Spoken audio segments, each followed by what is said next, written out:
Hello दोस्तों, बहुत बहुत स्वागत है हमारे यूट्यूब चैनल नॉलेज प्रोवाइडर में। दोस्तों आज हम लोग जो है ज्योग्राफी के कुछ इम्पोर्टेंट क्वेश्चन जो है डिस्कस करने वाले हैं। ट्वेल्थ के बोर्ड एग्ज़ाम के पॉइंट ऑफ व्यू से कुछ जो इम्पोर्टेंट ऑब्जेक्टिव बनते हैं उनके बारे में हम आज डिटेल से चर्चा करेंगे, ठीक है। और आप ये जानिए, ठीक है, पहला कि यूनिट 1 में, ठीक है, यूनिट 1 में 3 चैप्टर हैं, ठीक है। तीनों तीनों चैप्टर के आज यूनिट 1 को जो है हम लोग ख़त्म करेंगे, ठीक है। तो यूनिट 1 में पहला जो चैप्टर है आपका वो है जनसंख्या का वितरण, घनत्व, वृद्धि एवं संगठन, ठीक है। और दूसरा जो आपका चैप्टर है वो उसका नाम है प्रवास का प्रकार, कारण और परिणाम। और तीसरा जो चैप्टर है आपका वो है मानव विकास, ठीक है। तो आज जो है हम तीनों चैप्टर जो यूनिट 1 के अंतर्गत आते हैं उसको जो है आज हम लोग क्लियर करने वाले हैं। चलिए दोस्तों शुरू करते हैं टाइम वेस्ट ना करते हुए। यूनिट देखिए ये जो है यूनिट 1 का पहला चैप्टर है, कौन सा? जनसंख्या का वितरण, घनत्व एवं वृद्धि। चलिए शुरू करते हैं। नीचे दिए गए 4 विकल्पों में से सही उत्तर को चुनिए। और पहला क्वेश्चन है, सन 2001 के जनगणना के अनुसार भारत की जनसंख्या निम्नलिखित में से कौन सी थी, ठीक है। तो ऑप्शन ए है 102.8 करोड़, बी है 318.2 करोड़, सी है 328.7 करोड़ और डी है 2 करोड़, ठीक है। तो अपना सही ऑप्शन क्या हो जाएगा? 2001 के अनुसार 102 करोड़, ठीक है। और एक चीज़ याद रखिएगा, 2011 के अनुसार भारत की जनसंख्या 125 करोड़ है, ठीक है। चलिए, तो 2001 के अनुसार कितना? 102 करोड़। नेक्स्ट क्वेश्चन देखते हैं। नेक्स्ट क्वेश्चन है, निम्नलिखित राज्यों में से किस एक में जनसंख्या का घनत्व सर्वाधिक है? तो ये जो है ये भी जानिए कि 2001 के अनुसार ही पूछ रहा है, ठीक है। तो यहाँ 2001 के अनुसार पश्चिम बंगाल हो जाएगा, जिसका जनसंख्या घनत्व जो है 903 लोग जो है प्रति किलोमीटर स्क्वायर में रहते थे उस समय, ठीक है। और अभी का जो जनसंख्या है पश्चिम बंगाल का वो है 1029 लोग प्रति किलोमीटर स्क्वायर, ठीक है। ये जो है 2011 के अनुसार। 2001 के अनुसार क्या है? 903। तो अपना सही ऑप्शन क्या हो जाएगा? पश्चिम बंगाल। चलिए नेक्स्ट देखते हैं।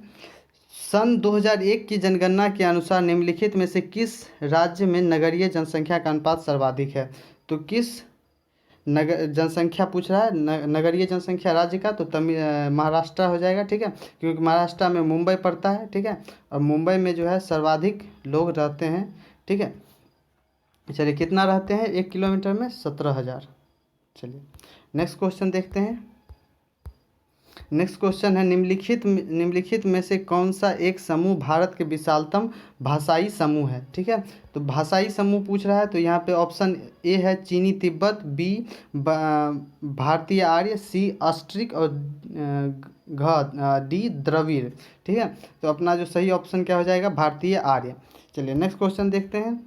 अब देखिए यहाँ से जो है यूनिट 2 आपका शुरू है, ठीक है। यूनिट 2 का क्या था? प्रवास का प्रकार, कारण और परिणाम, ठीक है। तो चलिए पहला क्वेश्चन देखते हैं। निम्नलिखित में से कौन सा भारत में पुरुष प्रवास का मुख्य कारण है? तो पुरुष के प्रवास का मतलब क्या होता है? इमिग्रेशन, ठीक है, दूसरे स्टेट में चला जाना, ठीक है।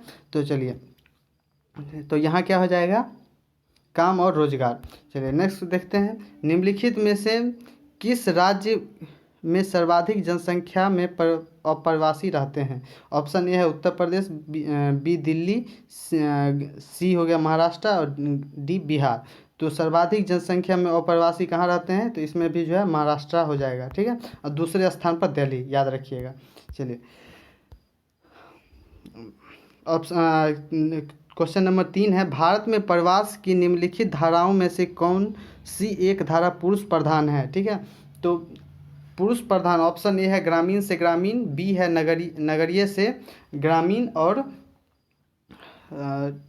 सी है ग्रामीण से नगरीय और डी है नगरीय से नगरीय। तो यहाँ जो है पुरुष प्रधान धारा है, ठीक है। तो यहाँ जो सबसे ज़्यादा प्रवास पुरुष लोग क्या करते हैं? ग्रामीण से नगरीय। माफ़ कीजिए दोस्तों।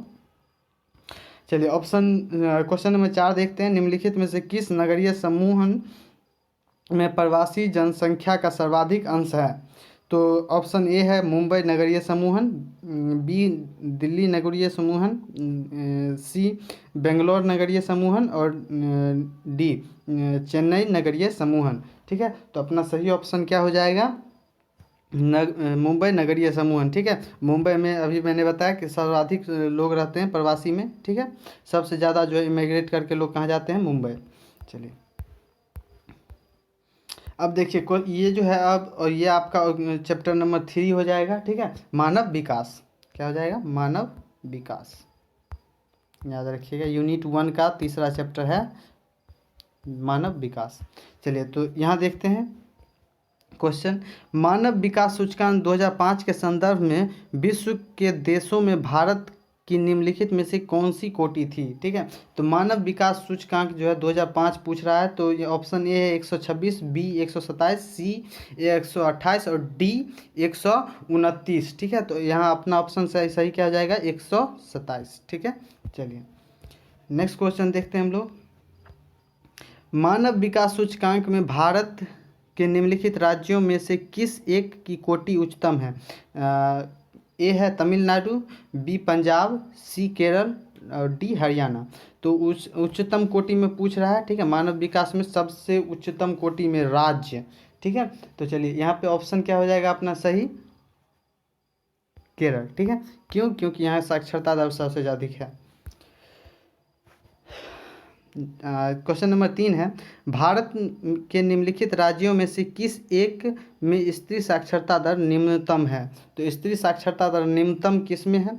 देखिए ऑप्शन ए है जम्मू और कश्मीर, बी है अरुणाचल प्रदेश, सी है झारखंड और डी है बिहार। तो स्त्री साक्षरता दर सबसे कम कहाँ है? बिहार में है। ठीक है, और बिहार में कितना है दोस्तों? तो 33.57। ठीक है, याद रखिएगा 5-7 जो है सबसे कम यहाँ पे है।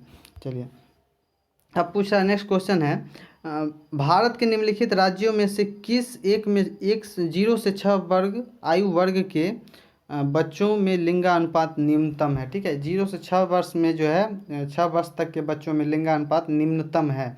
ठीक है, तो लिंगानुपात जो है निम्नतम किस में हो जाएगा अपना? ऑप्शन देख लीजिए। ए गुजरात, बी हरियाणा, सी पंजाब और डी हिमाचल प्रदेश। तो निम्नतम किस में हो जाएगा?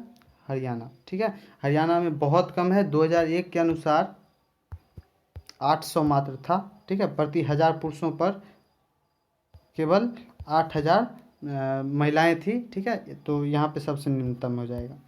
चलिए नेक्स्ट क्वेश्चन देखते हैं।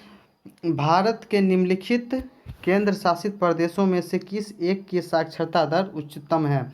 ऑप्शन ए है लक्षद्वीप, बी चंडीगढ़, सी दमन एवं द्वीप और डी अंडमान निकोबार। ठीक है, साक्षरता दर देखिए दोस्तों, राज्य में कौन सा था? यहाँ केंद्र शासित प्रदेश पूछ रहा है। ठीक है, और राज्य में कौन सा है?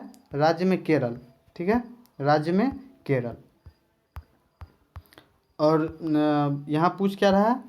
केंद्र शासित प्रदेश। तो केंद्र शासित प्रदेश में कौन सा हो जाएगा अपना ऑप्शन? लक्षद्वीप। ठीक है, यहाँ पे लक्षद्वीप में जो है सर्वाधिक साक्षरता दर है। चलिए दोस्तों, अगर वीडियो पसंद आया तो लाइक कीजिए, सब्सक्राइब कीजिए और प्लीज़ शेयर करिए। ठीक है, चलिए फिर मिलते हैं नेक्स्ट वीडियो के साथ। थैंक यू तब तक के लिए।